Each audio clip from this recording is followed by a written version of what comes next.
In today's video, I'm going to teach you how to set up Google Calendar for your family and get the most out of it. Start by visiting Google Calendar through your web browser. If you're not already signed in, click on the Sign In button at the top right corner. You'll need a Google account, so enter your credentials if prompted.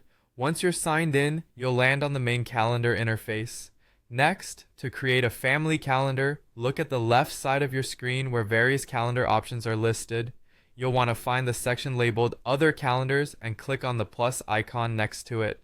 This opens up more options where you'll select Create New Calendar. It's important to make it identifiable, so give it a name like Family Calendar. This ensures everyone who's added knows what this calendar is meant for. You can also add a brief description to provide more context if you'd like.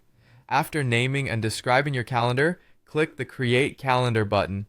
With this done, your new family calendar is ready, but it's not yet shared with anyone else. For that, go back to the settings area of your newly created calendar. You'll find an option for settings and sharing. This is where you can add your family members to the calendar, allowing them all access. In the share with specific people section, add the email addresses of your family. You'll need to think about what level of access they should have. You have different permissions to choose from. Perhaps they only need to see if certain times are available, or maybe you want them to be able to add and edit events. This flexibility ensures the calendar works for everyone's needs.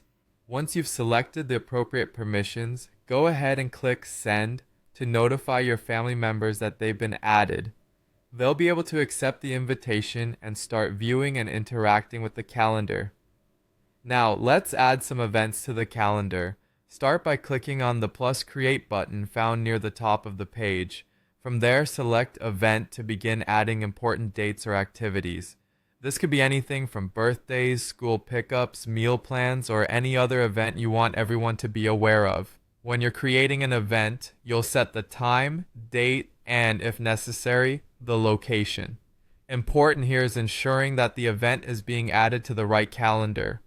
Use the drop-down menu to place it within your family calendar instead of another calendar you might have. Once all the details are set, don't forget to click Save. And that's it. Your event is now visible to everyone you've shared the calendar with. By organizing your family's schedule this way, you're minimizing chaos and maximizing coordination, making life a whole lot simpler.